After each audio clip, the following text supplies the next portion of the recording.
maksimal. Salah satu program di KB aya namina stunting ya, hindari stunting.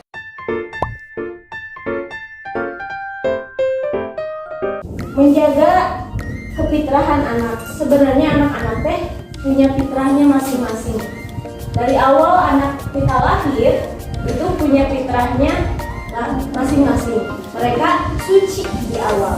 Tapi gimana cara pola asuh kita untuk membawa anak kita menuju kebaikan atau keburukan? Dalam hadis dijelaskan, kul mauludin yuladu alam fitrah fa'abawahu yakudanahu au nasoronahu au yujamasanahu. Setiap anak itu terlahir dalam fitrah, dalam kesucian. Terserah bagaimana ibunya, bapaknya membawa dia, apakah mau ke Yahudi, Nasrani, atau Majusi.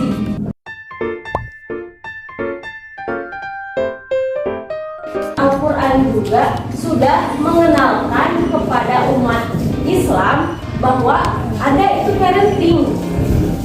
Di mana ayatnya? Ada di At-Tahrim ayat 6. Bismillahirrahmanirrahim. Ya ayyuhalladzina amanu qu anfusakum wa ahlikum nar. Jagalah dirimu dan keluargamu dari api neraka. Ayo jagalah dirimu dan keluargamu dari api neraka.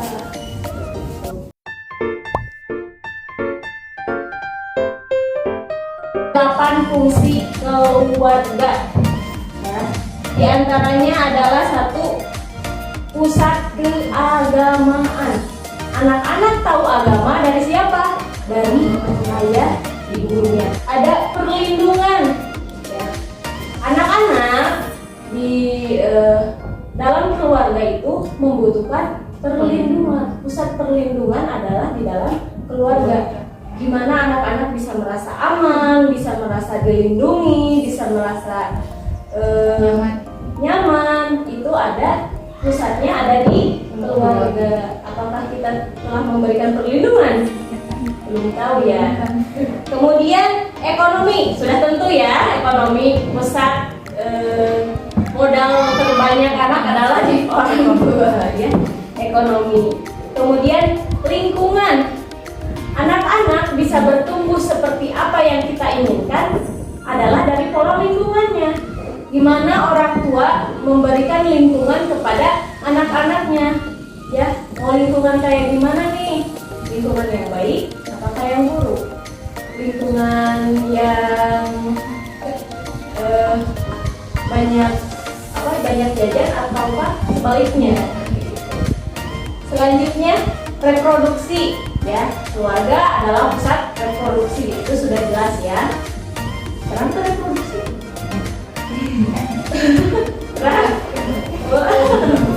Ya, reproduksi yang pembuatan anak ya. Reproduksi. Kemudian cinta kasih, jelas ya, cinta kasih mah.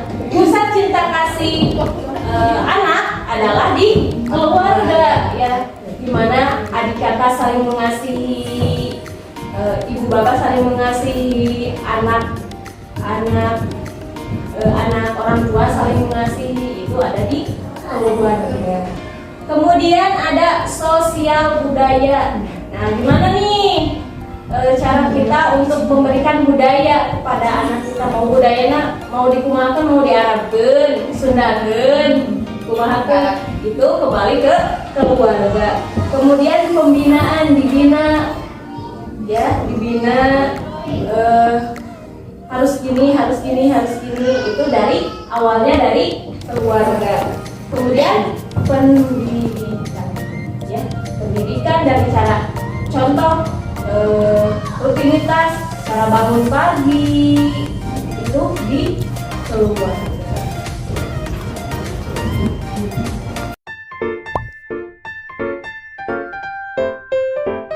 Kemudian beri waktu buat bercerita.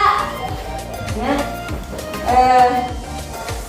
Cara cerita ke anak, misal kita punya pengalaman apa diceritain. Coba ibu dulu gini loh, gini loh, gini loh. Ajak bercerita. Kemudian membacakan cerita ke anak, mau bacain buku, mau bacain dongeng. Nah itu teh salah satu pemicu anak kita pintar dengan cara menambah wawasan di luar akademiknya, di luar sekolahnya dengan cara membacakan buku dan lain sebagainya.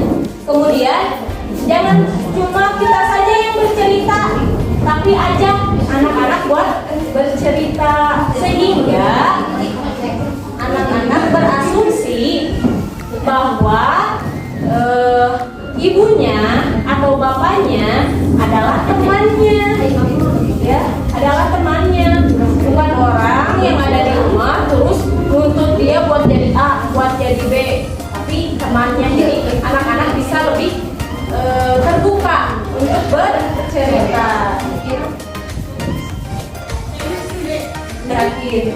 Kemudian saat makan, nah Bu, Pak, diusahakan makan tuh bareng-bareng, Mario. Nah, buat apa ada meja makan, buat apa ada tempat makan, itu dia buat makan Mario. Iya mah, tempat makan ya makannya di kamar, makannya di mana gitu. Itu teh buat salah satu sarana komunikasi itu saat makan, karena ada satu fokus yakni ke makanan aja. Jadi ketika makan diajak ngobrol pasti masuk.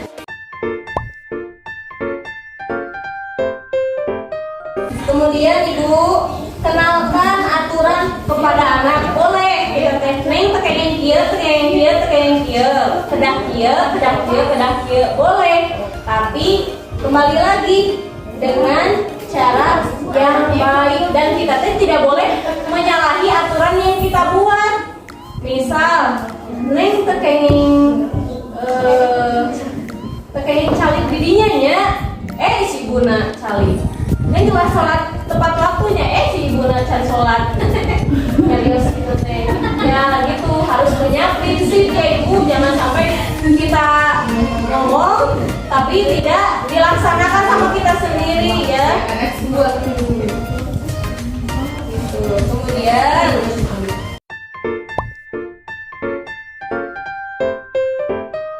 punya quality time. Tahu quality time? Iya. Gak tahu tuh. Gak tahu Pak Wena. Quality time. Quality time. Iya.